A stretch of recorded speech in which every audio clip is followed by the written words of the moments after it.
34절까지의 말씀입니다. 고린도전서 11장 33절에서 34절까지의 말씀입니다. 신약성경 277페이지입니다. 신약성경 227페이지입니다. 고린도전서 11장 33절에서 34절 말씀. 다 찾으신 줄 알고 제가 봉독하도록 하겠습니다.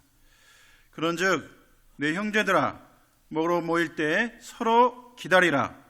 만일 누구든지 시장하거든 집에서 먹을지니 이는 너희의 모임이 판단받는 모임이 되지 않게 하려 함이라. 그 밖의 일들은 내가 언제든지 갈 때 바로 잡으리라. 아멘. 오카리나 중창단 찬양하시겠습니다. 네, 감사합니다. 오늘은 종료 주일입니다. 그리고 또한 고난 주간이 시작되는 또 첫날이기도 합니다. 이 거룩한 주일에 오늘 이렇게 성찬 예식으로 베풀게 되어서 여러분들이 이렇게 들리는 말씀보다는 앞에 있는 보이는 말씀 가운데에 은혜가 넘치기를 주님의 이름으로 축원합니다. 이 성만찬의 역사, 이 교회의 역사와 함께 가고 있습니다. 우리 주님께서 제정하셨기에 이 교회 역사와 함께 이 성찬 예식도 2000년의 역사가 있습니다. 오늘 이 시간에 우리 1세기의 초기 교회 공동체가 어떻게 성찬을 행했는지, 우리가 어떠한 모습으로 성찬을 하였는지를 오늘 말씀을 통해 상고해 봄으로써 오늘날 우리 여천중앙교회가 어떠한 마음가짐으로 성찬에 참여하며 또한 어떠한 마음으로 신앙생활하는 것이 온당한 삶인지 우리가 함께 말씀을 통해 성찰해 보고자 합니다. 오늘 본문은 이 고린도 교회에 쓴 바울의 편지의 글입니다. 우리가 생각할 때에 이 초대교회 하면 모든 게 다 완벽할 것 같고 문제도 없을 것 같고 서로 사랑하는 것 같지만 문제가 없는 교회는 예나 지금이나 없는 것 같습니다. 우리가 성경을 읽어보더라도 또한 서신서를 보더라도 초대교회 역시 우리 가운데 문제가 있는 것처럼 그들도 어려움이 있었습니다. 우리보다 신앙의 고백은 더 실질적인 경험이 있었기에 더 풍부할 줄은 모르겠지만 이제 모이기 시작했기 때문에, 교회가 이제 태동했기 때문에 모이는 부분에 있어서는 그들도 충분히 연약한 부분이 있었다라는 것입니다. 오늘 본문에는 등장하고 있는 이 고린도 교회의 문제는 바로 성만찬 때 일어난 문제였습니다. 그래서 사도 바울이 해결하라는 마음으로, 그 마음으로 오늘 이 편지를 쓰게 된 것이지요. 원래 교회라는 단어는 그리스도를 주님으로 믿고 하나님의 아들 되심을 믿고 주님의 가르침을 따르는 무리들, 예수님을 따르는 무리들이 교회라고 지칭을 했습니다. 그리고 이 초대교회는 예전에 있던 유대교 그 회당을 벗어나서 새로운 무리, 예수님을 따르는 무리들이 모이는 공간으로 이들이 교회를 시작했는데요. 그러다 보니까 그 회당을 탈피해서 성도들이 모일 수 있는 성도들의 가정에서 교회가 시작되었습니다. 무리들의 가정에서 교회가 시작된 것입니다. 그렇다고 보니까 오늘날과 같이 특정한 예배의 공간이 있는 것이 아니라 성도들의 가정에서 모이게 되었고, 가정에서 함께 매주일 예배하며 주님의 가르침을 되새겼고, 또한 친교를 나누면서 주님께서 이렇게 우리에게 제정해 주신 성만찬도 그 가정에서 다 이루어지게 되었습니다. 주일이 되면 흩어져 있던 성도들이 한 교회의 한 성도의 가정에 모이게 됩니다. 아마도 좀 큰 집으로 성도들 가정 가운데 조금 저택으로 모였는가 봅니다. 그래서 그들은 모일 때마다 함께 공동의 식사가 있었습니다. 각자가 흩어져 있었지만 각자가 준비한 음식을 가지고 함께와 그 가정에서 나누었던 것입니다. 그 공동의 식사를 가리켜 아가페 식사라고 합니다. 아가페 식사. 아가페는 우리가 사랑을 지칭하는 단어 아가페가 있습니다. 그 아가페 식사. 그래서 우리가 성찬을 조금 축소해서 부르는 예찬이 그런 의미의 예찬이 아니라 이 아가페의 식사, 사랑의 공동체의 식사이기 때문에 예찬이라고 불리게 되었습니다. 오늘 또 우리가 그 역사성에 따라 오늘 이 예배가 끝나면 저희는 어디로 갑니까? 1층 식당으로 가서 함께 식사를 하죠. 이게 바로 아가페의 식사 예찬입니다. 그런 의미에서 식당에 봉사하시는 우리 각 여전도회 권사회, 우리 또 주방에서 설거지하신 분들, 2000년의 역사성을 가지고 있다는 것을 여러분들이 아시고, 또한 함께 식사를 하는 여러분들도 이분들의 수고가 있었기에 이렇게 식사를 하는구나, 서로 감사하는 마음을 가져보시기를 바랍니다. 이제 이 예찬이 끝날 무렵 이제 성찬 예식을 거행하는데요, 이 부분에서 지금 문제가 발생하고 있는 것입니다. 고린도 교회 공동체 가운데 성도의 교제와 친교를 도모하는 그 예찬의 본래적인 의미가 좀 사라져버리고, 그 안에 있는 부자와 가난한 자들, 그리고 사회적으로 발생하는 계층 간의 구조 때문에, 또한 주인과 하인이라는 모습 때문에 이러한 문제가 나타나기 시작했습니다. 점차 부유한 자들이 준비한 음식을 아직 성도들이 다 오기 전에 먼저 먹고 마심으로 부유한 자들은 먼저 배부르게 되었고 취하였다라고 합니다. 왜냐하면 그 음식을 준비해야 할 사람은 누군가는 그 부자를 위해서, 조금 지위가 있는 사람을 위해서 그 음식을 준비해 줘야 하는데, 그 집의 하인이나 종들이 아직 그 예찬에 참여하기 전에 먼저 그들이 먹고 배불렀다라는 것입니다. 같은 공동체의 일원이었지만 기다리지 못하고 먼저 음식을 먹었던 것입니다. 그래서 예찬이 늦어지게 되고, 그 늦어짐으로 말미암아 추후에 있을 성찬에도 지장을 받게 되었습니다. 여러분, 초기 공동체는 어떠한 공동체였습니까? 예수님을 따르고 예수님으로 인하여 각자가 달랐지만 예수님 한 분 때문에 한 형제요, 한 자매요, 형제를 굉장히 중요시하게 생각하는 공동체가 바로 1세기의 공동체였습니다. 그런데 이 예찬 시간부터 형제에 약간의 불편함이 생기게 되었고, 그 이후에 발생하는 우리 성만찬에도 그 때문에 불경스럽게 되었다라는 것입니다. 이러한 모습은 당시에 이 고린도라는 교회 공동체의 세부적인 형태를 보면 좀 더 우리가 알 수 있는데요, 아까 한 공간이 아니라 한 가정, 그 가정에서는 예배도 하였고, 그 가정에서는 삶이 살기도 하였고, 그러한 공간이 분리되지 않는 곳에 대부분이 이렇게 함께 모였기 때문에 문제가 발생한 것입니다. 우리가 고린도 교회 하면 굉장히 웅장한 교회처럼 보이는데 한 가정에서 출발한 교회입니다. 조금 큰 집이었습니다. 고린도 교회 성도들은 한 50여 명 됐을까요? 이 남녀 결혼한 가정들이 28명에서 한 30명 정도 되었고, 그 가정의 자녀들 그리고 하인들 종들 하면 한 50여 명 정도 모이는 교회가 고린도 교회였습니다. 그런데 그들 가운데서도 계층이 있었고 차별이 있었습니다. 먼저는 그 가정 안에 응접실적으로 안에 있는 공동체, 안에 있는 공간에서는 그 집의 주인이나 아니면 그 주인과 친한 신분이 있는 사람들이 먼저 한 20명 정도 모여서 먼저 음식을 먹게 된 것이지요. 그 음식을 준비한 하인들은 따로 있었고, 그래서 나머지 한 30여 명이 그 응접실 안에는 못 들어오고 바깥들 안에서 예찬을 나누며 성찬을 했던 것이지요. 1세기 교회가 이렇게 예배하는 장소와 공간이 별도로 있는 것이 아니라 가정에서 예배도 하고 식사도 하고 성찬도 베풀었기 때문에, 요즘 말로 표현한다면 물리적인 공간이 분리되지 않는 곳에서부터 오늘 이 성찬의 문제가 발생하게 되었던 것입니다.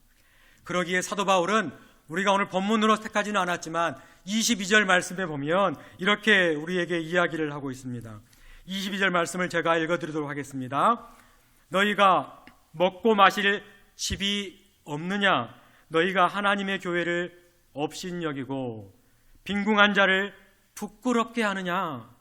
내가 너희에게 무슨 말을 하랴? 너희를 칭찬하랴? 이것으로 칭찬하지 않노라. 아멘. 사도 바울은 먹고 마시는 것을 이 집과 하나님의 교회로 구분하여 둘 다를 책망하고 있습니다.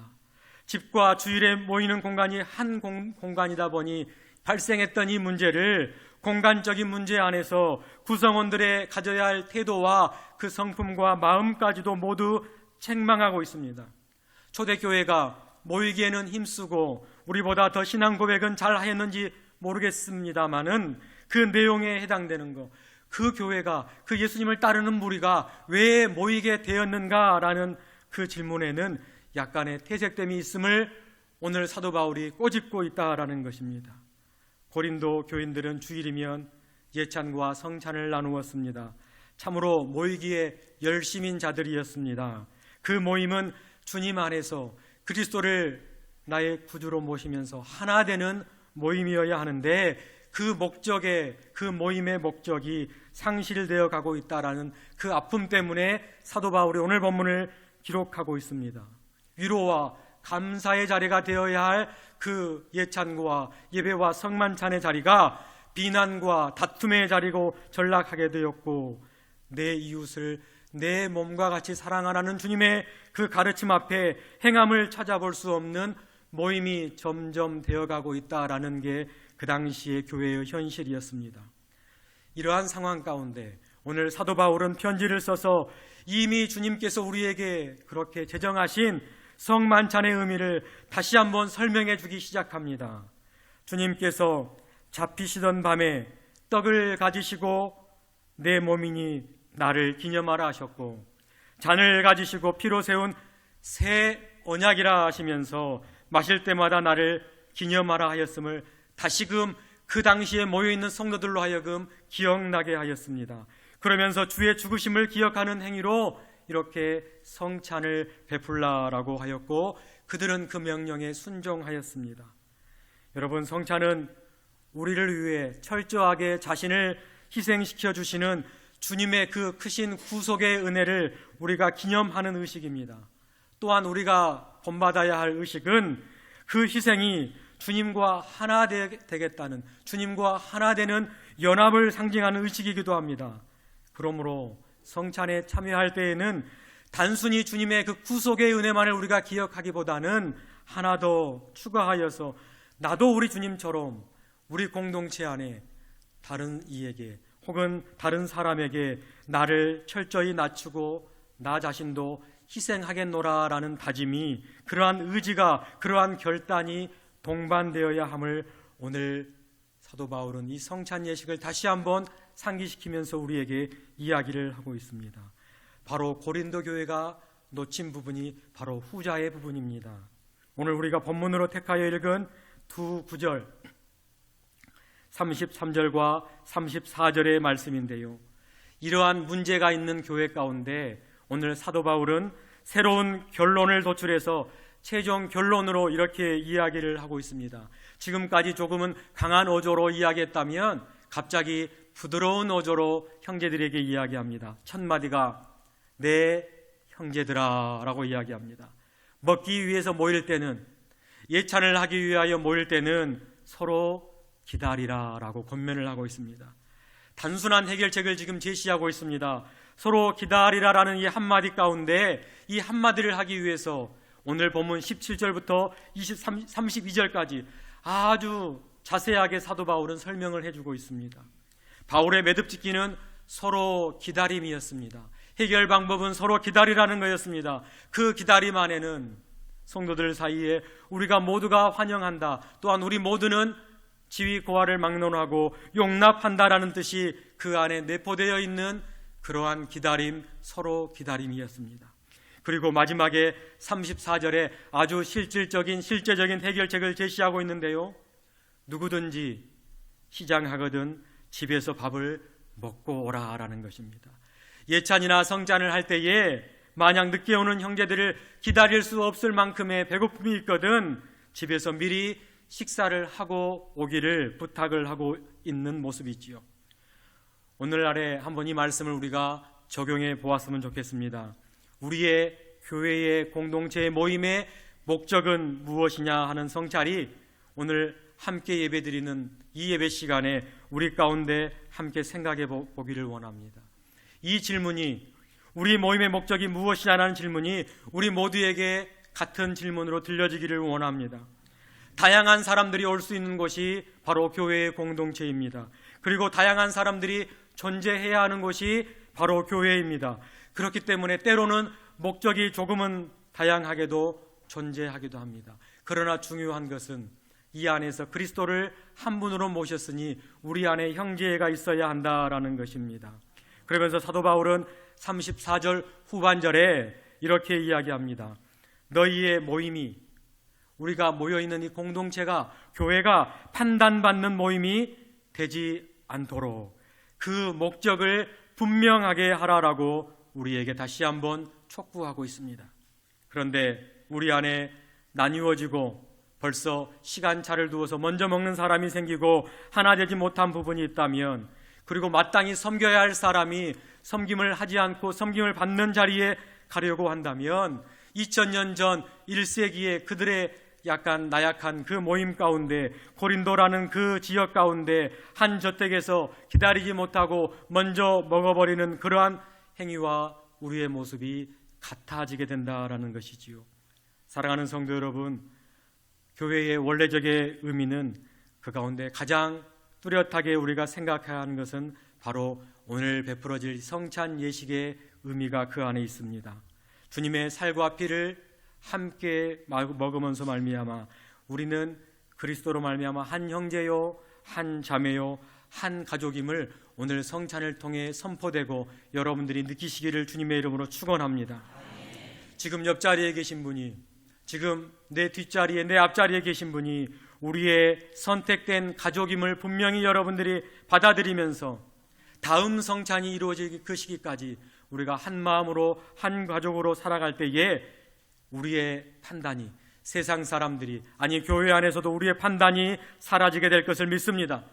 그리고 그러한 우리를 보고 세상 사람들이 역시 교회라는 공동체는 다르구나, 우리를 인정해 주실 것입니다.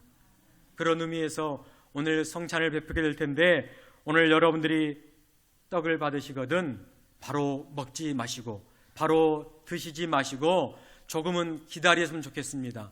우리 여천중앙교회 예배하는 모든 공동체가 같은 시간에 한 마음으로 주님의 몸을 받기 위해서 조금 기다리며 여러분들이 기도하였으면 좋겠습니다. 또한 아울러 잔을 받으실 때도 먼저 먹는 것이 아니라 이런 의미 때문에 조금은 기다렸다가 제가 함께 주님의 피를 마시겠습니다 라고 하면 같은 시간에 같은 마음으로 우리가 주님의 잔을 받았으면 좋겠습니다. 그렇게 할 때에 우리의 공동체가 하나됨을 다시 한번 기억하고 우리의 뼛속까지 다시 한번 되새기는 여러분이 되시기를 주님의 이름으로 축원합니다. 기도하겠습니다. 사랑의 하나님 아버지, 예수 그리스도를 주님으로 고백하는 공동체가 이렇게 한자리에 모여 함께 주님이 제정하신 성찬에 참여하기를 원합니다. 우리 안에 예수 그리스도가 살아계심을 고백하오니 우리의 모임이 서로 기다리며 용납하며 환대하는 공동체가 되게 하여 주시고 서로가 서로를 위해 더욱 사랑하는 형제들이 될 수 있도록 인도하여 주옵소서. 또한 세상으로 파송될 때에 우리가 주님을 한 분으로 모시는 교회임을 나타내고자 하오니 성령 하나님 우리와 동행하여 주옵소서. 이 모든 말씀 우리를 위해 피 흘리신 예수님의 이름으로 기도합니다. 아멘. 우리 다 함께 찬송가